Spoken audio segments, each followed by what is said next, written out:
JavaScript के इस episode में आप लोग का स्वागत है। चलिए हम बात करते हैं आज हम स्कोप के बारे में। जावास्क्रिप्ट में स्कोप्स कितने होते हैं और उनका यूज़ कैसे होता है। तो जावास्क्रिप्ट में हमारे दो स्कोप्स होते हैं। एक होता है आपका ग्लोबल स्कोप और दूसरा होता है आपका ये लोकल स्कोप। ठीक है, ग्लोबल स्कोप और लोकल स्कोप में डिफरेंस क्या है। जैसे कि कोई अगर आप वेरिएबल जो है वो ऐसी जगह पे प्लेस करते हैं जहाँ से वो हर एक फंक्शन, जितने भी उस एप्लीकेशन में फंक्शन हैं, वो उस वेरिएबल को एक्सेस कर पाते हैं, तो उस केस में उस वेरिएबल को हम ग्लोबल वेरिएबल कहेंगे। इसका मतलब है कि उसका स्कोप जो है वो ग्लोबली है, मतलब वो हर जगह एक्सेसिबल है, हर एक फंक्शन को एक्सेस कर सकते हैं उसे। तो जैसे कि यहाँ पे मैं अगर आपको दिखाऊं तो यहाँ पे मैंने एक लेट के नाम से एक वेरिएबल बनाया है, लेट ए के नाम से। ए को मैंने 1 दे दिया। अब यहाँ पर क्या है कि दो फंक्शंस हमने बनाए हैं, एक ऐड के नाम से, एक सब के नाम से। जब हम इसको एग्जीक्यूट करते हैं तो इस केस में ये जो ए जो वेरिएबल हमने डिफाइन किया है, ये दोनों ही इसको यूज़ कर पाते हैं। ठीक है, दोनों ही यहाँ पे यूज़ कर पा रहे हैं। अगर मैं इसको आपको रन करके दिखाऊं तो आप यहाँ पर कंसोल में देखेंगे कि ऐड में भी वैल्यू आ रहा है और सब में भी वैल्यू आ रहा है। तो यहाँ पर अगर आप देखें तो ऐड में भी वैल्यू आया और सब में भी वैल्यू आया। यहाँ पर जो ए है हमारा वो दोनों जगह एक्सेसिबल है। अब बात करते हैं कि लोकल वेरिएबल। लोकल वेरिएबल वो होता है जो एक कर्ली ब्रैकेट के अंदर में होता है।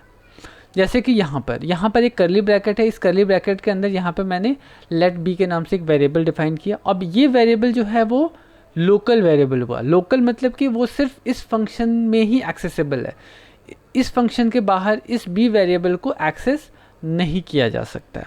एग्जाम्पल में देखते हैं, जैसे कि यहाँ पे मैंने ये b इक्वल टू 2 कर दिया है।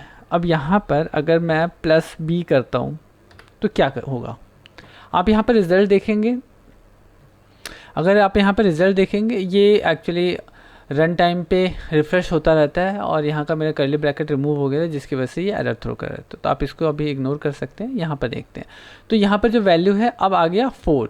पहले क्या था, 2 था, अब ये हो गया 4। तो 4 क्या, तो यहाँ पर हमने ए का वैल्यू जो है 1 दिया है, उसके बाद से हमने यहाँ पे उसमें ए में 1 प्लस कर दिया है, देन यहाँ पे बी को हमने यहाँ पे डिफाइन कर दिया है। अब यहाँ पर जब बी को डिफाइन किया तो ये वैल्यू हमारा 4 आ गया। अब इस बी को हम यहाँ पर यूज़ करते हैं, ट्राई करते हैं, तो देखते हैं क्या होता है। जावास्क्रिप्ट में एरर को समझना बहुत ज़्यादा ज़रूरी होता है। आप एरर को अगर नहीं समझेंगे तो आप चीज़ों को आइडेंटिफाई नहीं करेंगे। तो अगर आप यहाँ पे देखेंगे तो ऐड ए में तो वैल्यू 4 आ गया, लेकिन यहाँ पे क्या दे रहा है, uncaught reference error, B is not defined. यहाँ पे ये बता रहा है कि बी जो है वो डिफाइन नहीं है। बी डिफाइन इसलिए नहीं है क्योंकि बी तो यहाँ पर हमारे एक ग्लोबल में भी अवेलेबल नहीं है और ना ही इसके लोकल में अवेलेबल है। वो कहाँ डिफाइन किया गया है, हमने डिफाइन किया यहाँ पर ऐड के अंदर, इसलिए ये इससे एक्सेसिबल नहीं है। तो ये हमारे दो स्कोप्स होते हैं वेरिएबल्स में। इसी स्कोप्स पे सारा का सारा कहानी चलता है, लोकल और ग्लोबल पे। अब इनके अपने प्रॉज एंड कॉन्स होते हैं।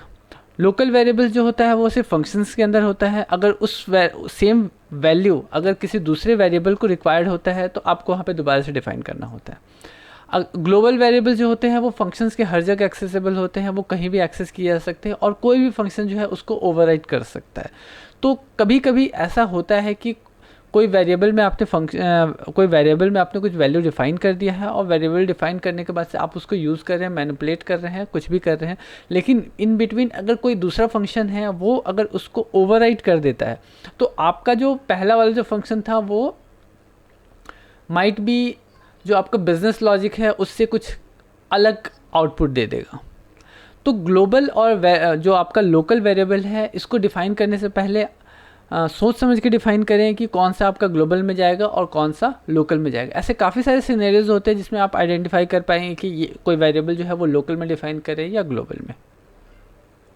इस प्रोजेक्ट का लिंक जो है वो मैं डिस्क्रिप्शन में डाल दूंगा और डिस्क्रिप्शन में जाके आप इस पूरे के पूरे कोड को देख सकते हैं। अगर इससे संबंधित कोई सवाल हो तो आप कमेंट में पूछ सकते हैं। मेरी कोशिश रहेगी कि मैं जल्द से जल्द आपके सवालों का जवाब दे पाऊँ। उम्मीद करता हूँ कि जानकारी आपको पसंद आई हो, तो वीडियो को लाइक करें और चैनल को सब्सक्राइब करना ना भूलें।